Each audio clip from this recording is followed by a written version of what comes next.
Today we're going to go to school. This is a wonderful book that I've had for quite a few years now. It's called The Technique of Motor Racing from a great legend of racing, Piero Taruffi. This book was originally published in 1958, and this copy I have is from 1960. It was actually printed in Cambridge, Massachusetts, not too far away.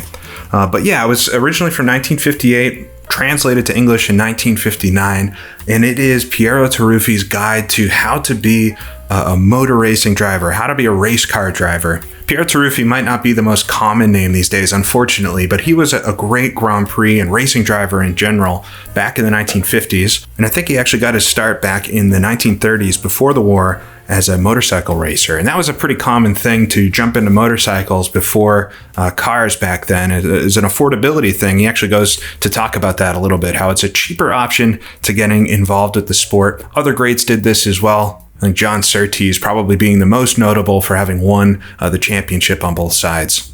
But Halewood as well, and some others. Piero went on to do Grand Prix racing throughout the 1950s. I think started right when the championship started in 1950 and raced for basically every team. Alfa Romeo, Ferrari, Mercedes, and Maserati. I think, yeah, all of them, basically. All of the ones from the continent anyway. And he did win one Grand Prix, the 1952 Swiss Grand Prix. I think he had 5 total podiums as well, and a handful of wins and podiums at non-championship Grand Prix. And did some sports car racing, and in general was just one of the top drivers in the 1950s. And wrapped up his career with his most notable win at the 1957 Mille Miglia, a race which is not remembered fondly for the tragic crash that occurred with De Pratago and everything. But it was the final Mille Miglia, and the way he talks about it in this book, you can tell that race meant a lot to him. So to end his career that way was probably a very high moment for him. Needless to say, I think Piero Taruffi has the credentials to write a book like this about how to become a race car driver. It even contains a foreword, an introduction by Juan Manuel Fangio himself. How cool is that to get Fangio to write an introduction to your book? But Fangio actually outlines pretty well what this book is for. He says, many books have been written about motor racing, each helping in some way to increase the appreciation of what I consider to be the greatest sport in the world. But all of these books have been directed at the general public. This is the first book I have seen that has been written for the drivers themselves. So it's a how to be a race car driver written in the 1950s. So it's contemporary to how racing was then, which makes it extra exciting for me. And Fangio goes on to give Piero a really big compliment, and I absolutely love this line. The value of these years of experience when passed on to the younger generations is tremendous, but it is rare that the hand that holds the steering wheel can do equal justice to the pen. Man, Fangio, what a poet this guy was. But this book goes on to kind of explain everything and anything about race car drivers. It talks first about the necessary qualities of somebody that wants to be a race car driver. They need great enthusiasm, a sizable helping of courage. Definitely back then. You need the right mental and physical makeup. You need physical fitness and lots of stamina. And then my favorite is number 5. You need a good bank balance. I guess the more things change, the more they stay the same. But we go on to talk about physical fitness and different types of stretches and things you can do. It gets really funny and how it recommends staying fit. Fitness was a much different concept back then. People didn't work out in the same way that they do these days. So there's lots of different activities. It kind of recommends doing sports in general as a way to stay fit. Yeah, like skiing and bobsledding. Just pull out your casual Olympic bobsled on the weekends and go down the course. Then it gets into the specifics of actually driving a car with information about the driving position and how to steer. I love this little graphic about how to do heel and toe. And this brings up one of those things. There's a lot of little tidbits in this book that are different because it's in the 1950s. And this has 2 diagrams because not every car had the same foot pattern for pedals. There were a lot of cars, I think Maseratis specifically, that had a center throttle, which is so weird to think that this wasn't standardized by the 1950s, but some cars had a center throttle, so you needed to do a heel toe in a completely different way, which would be kind of weird to try. For what it's worth, Piero does say that he likes the standard one that we know these days better. There's a massive chunk of this book that's dedicated to cornering and guiding your car through the corners. what a racing line is and how you find the apex of a corner. You have to think that a lot of these things were completely foreign to people that really had only seen racing maybe from a spectator standpoint at that point. Footage and things, onboard cameras weren't really a thing. There was an occasional like special filming or something, but you weren't getting this type of information anywhere unless you were a race car driver. He's got information on specific parts of tracks. You can see the first sector of Zandvoort here. One of those rare parts of track that really hasn't changed in all these years. There's a whole chapter at the end of the book about preparation and tactics and some of the rules with different flags and things and how you overtake somebody and how you just generally be a good opponent on the racetrack. And one of my favorite parts of the whole book is at the very end with these track maps. There's I think he calls it the chief circuits, maps of the chief circuits. It's all of the major racetracks in the world as of 1959, 1958, 1959. And it's fairly complete, actually. It has almost all of the Formula One tracks, a lot of the sports car circuits, even North American tracks like Indianapolis, which was on the Formula One calendar in the 1950s. The Targa Florio in both variants, the very long matinee, the whole outer circumference of the island. That map is almost useless. And then you have the 72 kilometer, the short course, the Piccolo circuit that we're all familiar with these days.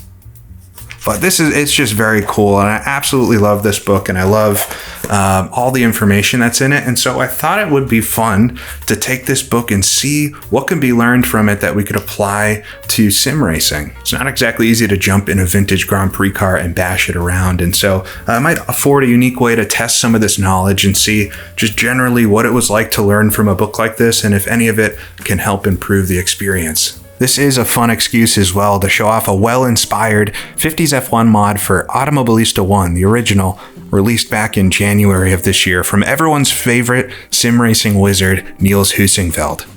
This is dubbed the 2025F. It's a very 50s style front-engined F1 machine. It's not so far removed from the 250F Maserati, at least visually, but this actually might be the most authentic vintage racing machine in sim racing because Niels developed it to be imperfect.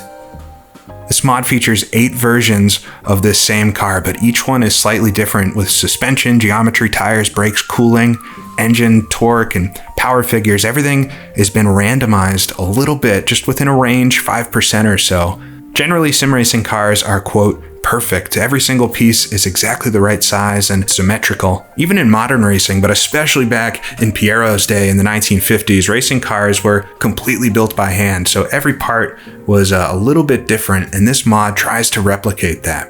I think it's the perfect companion for a test like this, so thanks, Niels. So let's start with some of just the real basics on how to control the car. Now, the third chapter in this book centers around just the driving position in general, and is mainly about how to survive in a 150-degree car for 2 hours, how to keep your goggles clean and such. But it does have this great section on how to actually hold and turn the steering wheel that I thought would be really fun to analyze and replicate. Now, I actually drove a little bit just recording myself just to see how I do it naturally, because it's one of those things where I've just developed over time some sort of technique, and we can compare that to the way that Piero has taught me to do it. But this little chart here, it's interesting. So he's talking about taking a 90-degree corner to the right, and there's your 2 hands symbolized on the steering wheel. And so he highlights if you're taking a right-hand corner, given a right-hand corner requiring the steering wheel to be turned through almost 90 degrees, just before entering the corner, transfer the grip of the right hand from 3 o'clock to the 1 o'clock position. At the appropriate moment, let the right arm turn the wheel clockwise to the extent required, in this case, nearly 90 degrees. The left hand, relaxing its grip, lets the wheel run through it through the required angle, and then, when the right arm has done its stuff, the left retightens its grip. So, and it's one of the things when reading about this that it sounds almost more complicated than it is, but from the diagram, you're releasing the pressure in your right hand, you're moving it up to 12 o'clock on the wheel, and then you're pulling the wheel down while you let it run through your left hand. So then you end up with your hands, I guess, at 9 and 3 o'clock on the steering wheel. Watching a replay back of my hands, and I'm definitely, it's weird, I've never watched myself like this, which is kind of a weird thing to say with how much footage I have, but yeah, I'm definitely not leading with my right hand through a right corner, the inside hand through an inside corner. I'm keeping my hands firmly at 9 and 3. Just go through the left-handed kink here. through Abbey. Definitely at 9 and 3. We'll look at what I do into the final corner, down to second gear. Yeah, I'm keeping my hands paused in the middle of the corner. I'm keeping my hands at 9 and 3 and kind of doing the thing that Piero says not to do, which is twisting my arms. If I was to go through a hairpin like this, I'd be crossing my arms, which I'm sure I wouldn't get that far with my own style, but I'm not letting the wheel feed through a hand. I'm really keeping my hands on 9 and 3 in the wheel. And as the car picks up some oversteer in the exit, I'm turning the other way while keeping my hands rigid there. So I'm interested to try feeding the wheel through and seeing how that feels.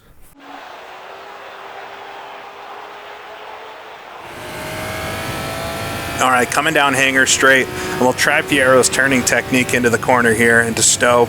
I'll brake very early, and we'll get our hand onto the noon position, and I'll pull down with the right hand and just let the left feed through the wheel. And then on the exit, I guess we just let the wheel slide back to center. Very, very weird feeling. I feel, especially on the exit, I'm not sure how you're meant to necessarily control the wheel a bit better. Come through club there. Yeah, I had to really rock to catch it. I think I dominantly use my left hand for left and right hand corners. I guess this would be Abbey through the only real left-hander. I think just because of the way the shifter is laid out and needing to have a hand on the shifter, I'm pretty much always using my left hand as kind of the dominant hand. So when you come into a corner, it feels a little weird to raise the right one up so much. But it does keep your, I think the thing, hold on, we'll pull over here for a second.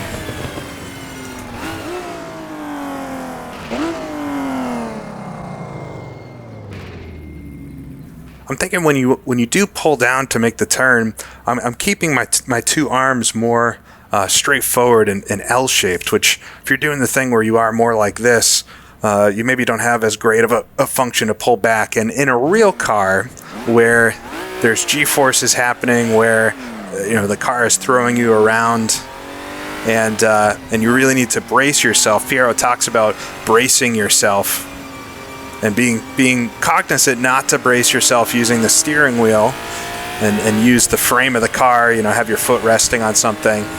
I can imagine that the steering way that you hold the wheel is a lot more important than it is in a sim. But here, where I've got a max of 8, 12, some people have 20 newton meters of force of a wheel, but it's definitely not the same on the rest of your body.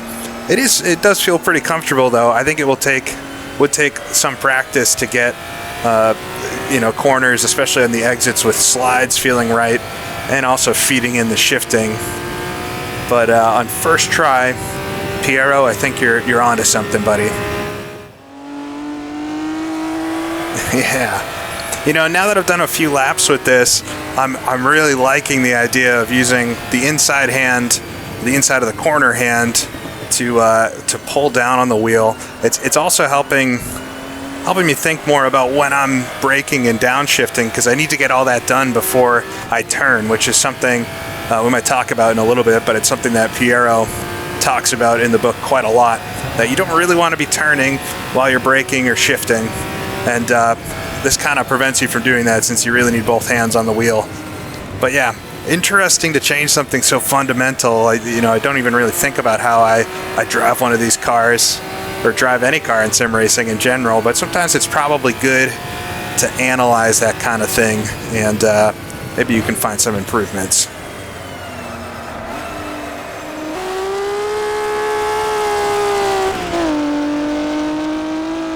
Like I said earlier, Piero dedicates a large chunk of this book to just how to do corners and what the racing line is and what an apex is and what he calls a clipping point, which we'll get to in a second. I really like this part in the final chapter of the book that he talks about how to find the apex of a corner. He says this knowledge can be acquired by driving around a circuit a number of times, even in a touring car, or by inspecting each corner on foot and finding the exact spot by the methods outlined earlier. Even one such reconnaissance is an advanced lesson in itself.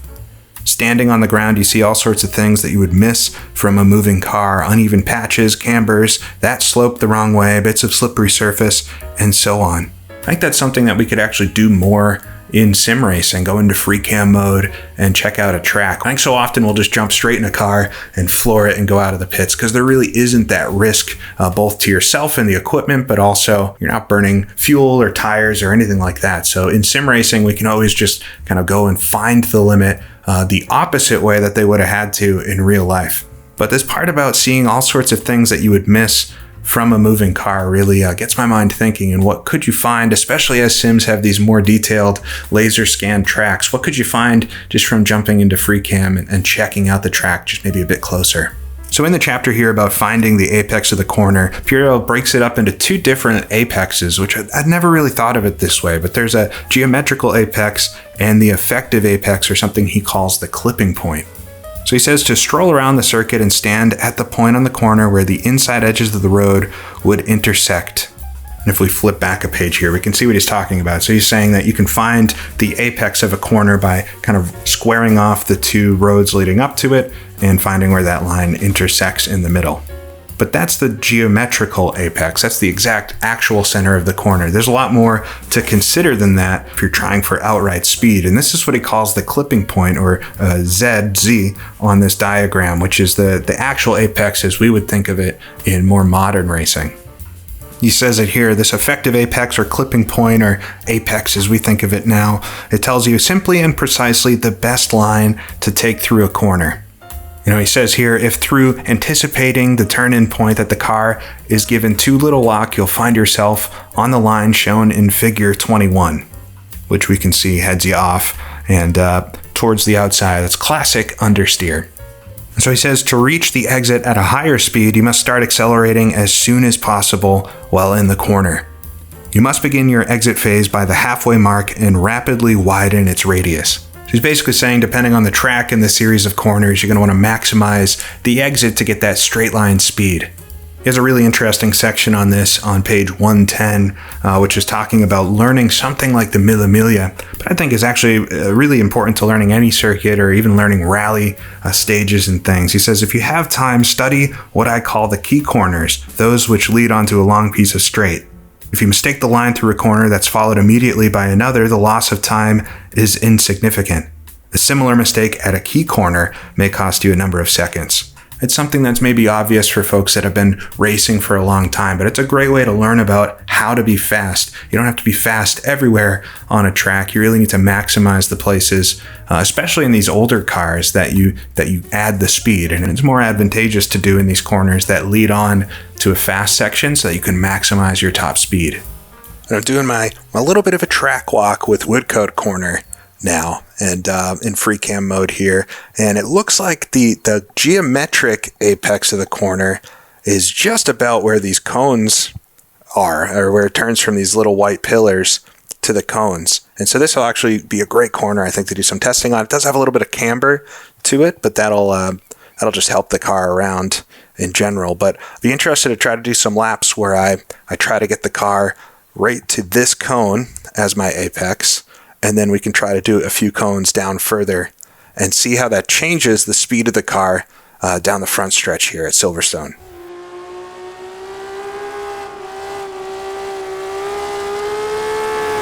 All right, so just coming out of Abbey and towards Woodcote, we'll try to hit that geometrical apex of Woodcote, or maybe just slightly before it, but brake at the 150, get down a couple of gears, get that turn in right where the cones start to switch, feet on the throttle.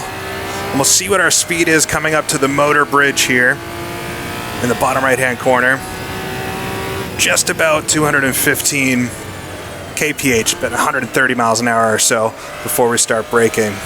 So we'll try to come around again and push that apex, the center point in the turn that we're trying to hit, just a bit further and see if it does pick up our exit speed.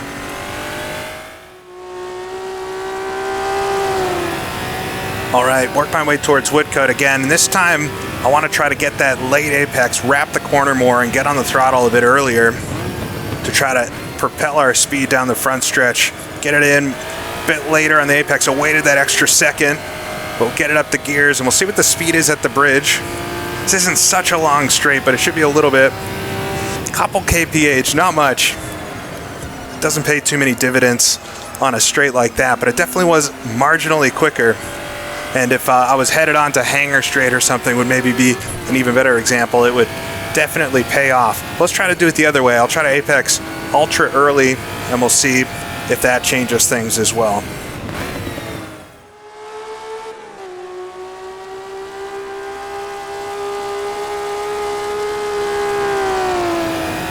All right, on through Abbey, then down to Woodcote, and we'll do the opposite of what Piero wants us to do to get some exit speed.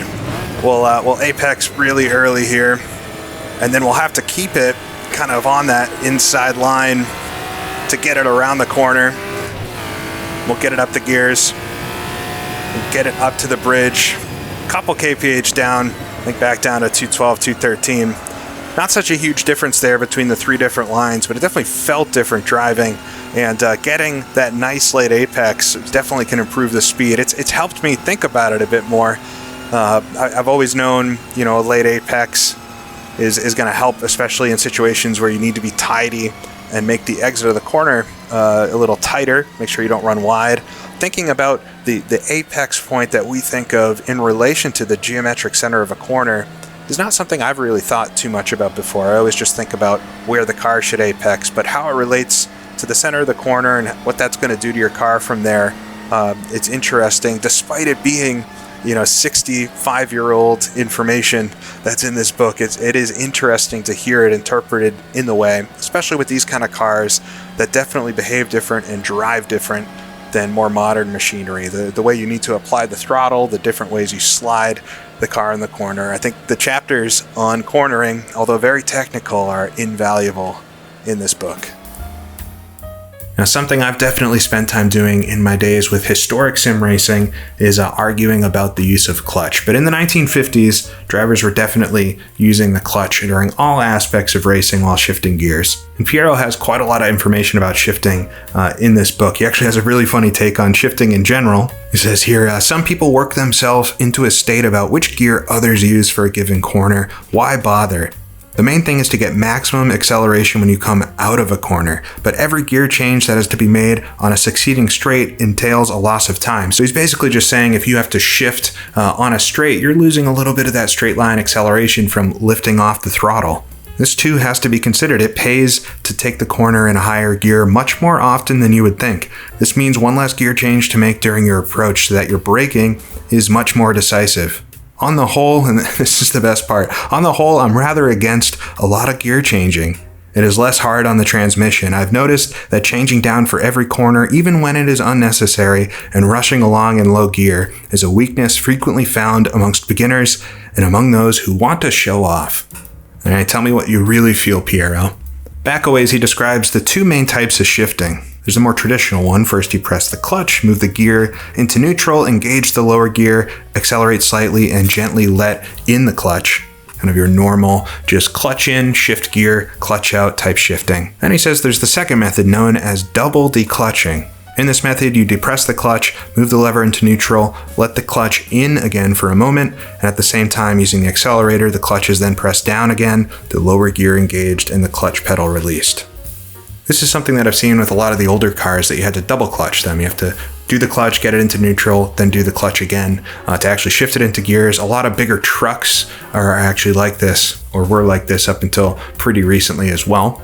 Piero goes on to say that double declutching is recommended when gears are difficult to change, and if done properly, it's not so apt to cause wheel spin as the other method. And the gearbox and transmission suffer less strain. It says that double declutching, therefore, is most advisable, and every sporting driver should be able to do it. Wow, Piero kind of dropping the hammer there. I want to be known as a sporting driver, so I guess I got to try some double declutching. All right, we'll do this at the end of Hanger Straight here, and I'll do my normal thing without the heel in tow for braking, but we'll get on the brake, clutch in, down a gear, clutch in, down a gear. See the car kind of jolt a bit because we're not heel and towing, but did get the car slowed down. Not the fastest way through there, but we'll come around and I'll try it.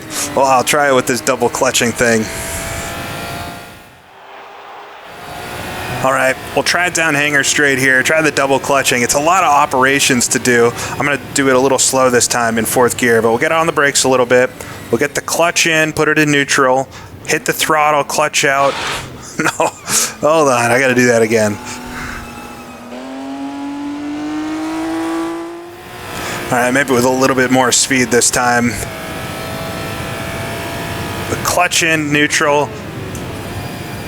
Gave it a gas again and clutch. I can't even describe how to do it all at once. All right, I did it twice. I did it from 5th to 3rd. I know some folks out there, you had road cars where you did this, so it might be totally common for you, but I've never driven a car that you needed to double clutch on downshifts. Wow, I just got it there. It feels like something that would take a very long time to get smooth with. Piero does say in the book that you catch on to it quite quick. It becomes second nature. And I do, Piero, I do want to be a sporting competitor myself. So let me try a couple more corners with this, and I'll see if I can get it down pat.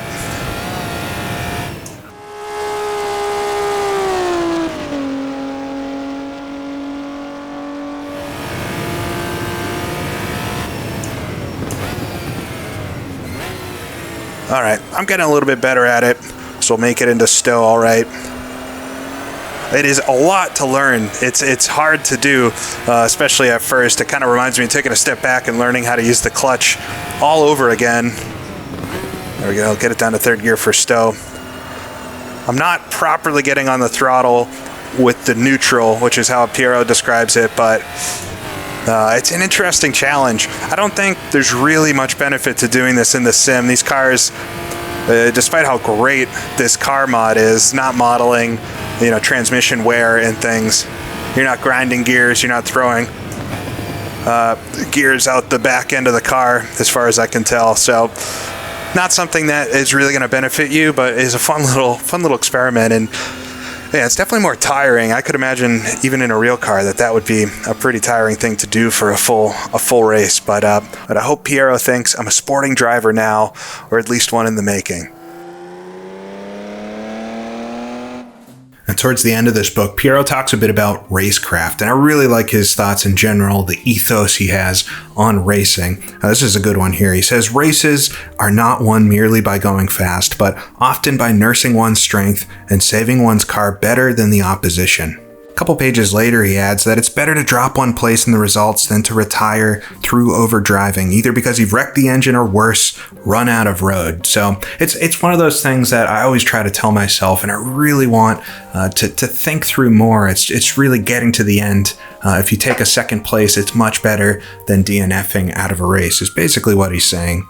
And slow and steady. And in the 50s, when it was so dangerous, that's something that you obviously had to be really aware of, is being safe and actually making it through a race, both your car, but then also yourself. But it's something I'd like to embody more in sim racing itself, is always just trying to be cleaner, trying to get to the end of events. It's something I think I say a lot, that I just want to get to the end, want it to be clean, but I really want to actually do that. And it's something, him putting it into nice words here, it's something that makes me recognize even more that that's what I aspire to do. He says here, the best plan, I think, is to stay up among the leaders so as to take advantage of any retirements, but all ready to attack during the last phase of a race. Try to be a chronometer, every lap exactly the same time. The skill of the great drivers consists to a great extent in this regularity. I think we've all seen that consistent laps is really what gets you good results, and Piero knew exactly the same thing. So I love the passion that this book has. I love the way that it shows you this unique kind of aspect of motor racing, or how a driver thought of racing itself in this time. It was much before it was a very professional sport like we consider it these days, but clearly these guys took it very seriously. I guess you had to. It was so dangerous that you had to love it. And I love this last little quote, the last little paragraph in here from Piero. Says that, in my view, the real sportsman is the one who regards racing not as a means to an end, but as the end in itself. It is not the easy victory, it is worthwhile results that count, doing the best with the car at your disposal. It's not the title that makes the champion, but what he's got in him. I hope that my experience will be of use, and that this book may help some young enthusiasts achieve their life's ambition. Piero couldn't have known that some 65 years later people would be interpreting his work for something like this, but I thought it was really fun to take a look at this book and read it again. I've read it quite a few times, but read it again and try to apply some of what's in it more practically and show it all off to you. So I hope you enjoyed this. This is one I've wanted to make for so long, and it always felt like a bit of a mountain, but I'm hopeful that people enjoyed it as much as I did making it. Had a ton of fun with this. Thank you, Niels, for the awesome car, and the AMSU folks for the version of Silverstone that I used throughout this video. But I appreciate you watching. If you made it to the end of this, let me know if you enjoyed this type of thing. I have a whole bunch more different books and stuff that maybe I could throw something else like this together. But this one is really special to me, and I hope you enjoyed this little walk through Grand Prix history. So thank you for watching. This is GP Laps, and I'll see you all again next time.